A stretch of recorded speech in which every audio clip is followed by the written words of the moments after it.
बिस्मिल्लाहिर्रहमानिर्रहीम अस्सलाम वालेकुम। आज मैं आपके लिए मसूर की दाल की रेसिपी लेके आई हूँ। इसे हम काले मसर भी कहते हैं और इसे मसर भी कहा जाता है। बहुत ही मज़ेदार, बहुत ही टेस्टी बनते हैं। इसे आप दाल चावल के साथ खाएं या चपाती के साथ, ये सभी के साथ बहुत मज़े की लगती है। बहुत ही आसान तरीके से आज मैं आपको मसूर की दाल बनाना बताऊँगी। तो चले टाइम ज़ाया किए बगैर रेसिपी को स्टार्ट करते हैं।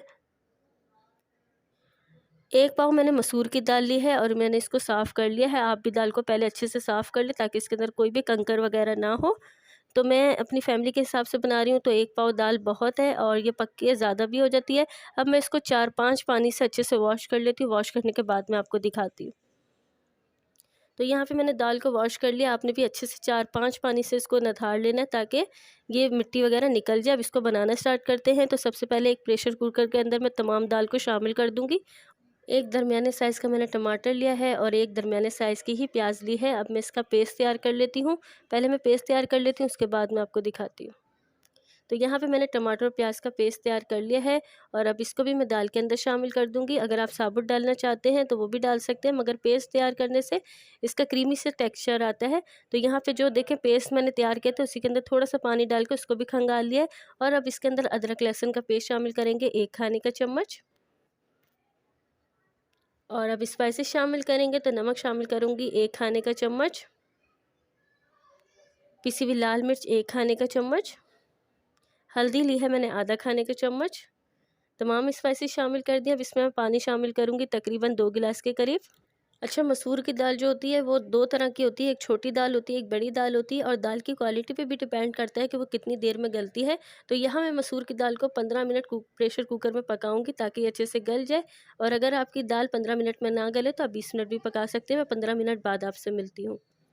15 मिनट गुजर चुके हैं और आप दाल देख सकते हैं बहुत ही अच्छे से दाल गल चुकी है। क्वालिटी वाइज दाल बहुत अच्छी है और आप देख सकते हैं ये पकने के बाद कितने साइज़ में बड़ी भी हो चुकी है।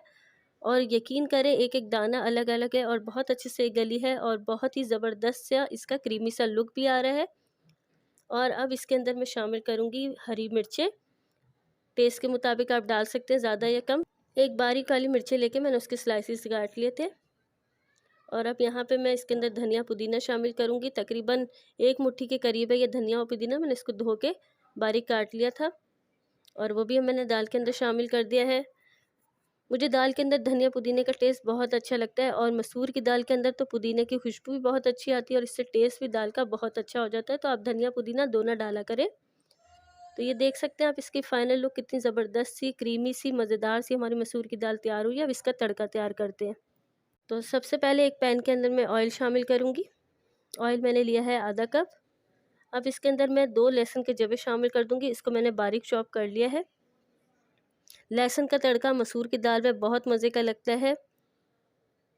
साथ में इसमें हरी मिर्चें शामिल कर दूंगी। ये मोटी वाली हरी मिर्चें हैं 2, इसको भी मैंने मोटे मोटे पीसेस में काट लिया। लहसुन के साथ ही शामिल कर दूंगी। ज़ीरा शामिल करूंगी 1 खाने का चम्मच।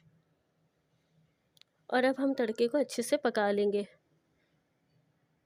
इस वाली दाल के ऊपर सिर्फ लहसुन का तड़का बहुत मज़े का लगता है। अगर आप चाहें तो प्याज का भी लगा सकते हैं। बहुत ही आसान सी रेसिपी आज मैंने आपके साथ शेयर करी है, बहुत ही झटपट बनने वाली प्रेशर कुकर में। तो ज़रूर ट्राई करिएगा। ये दाल बहुत मज़े की बनती है। तो तड़का हमारा हो चुका है तैयार। अब दाल के अंदर हम तड़के को शामिल कर देंगे। तो यहाँ पे मैंने तड़का डाल दिया और अब मैं इसे सर्व कर लेती हूँ, उसके बाद आपको दिखाती हूँ। बहुत मज़ेदार, बहुत ही टेस्टी और बहुत ही क्रीमी सी मसूर की दाल तैयार हो चुकी है। आप इस दाल को चावल के साथ खाएं या फिर चपाती के साथ खाएं, दोनों के साथ ही ये बहुत मज़े की लगती है। मैंने आपके साथ एक वीडियो में चटनी की रेसिपी शेयर की थी जो दाल चावल के साथ बहुत मज़े की लगती है। अगर आपने नहीं देखी तो मैं डिस्क्रिप्शन में लिंक दे दूँगी।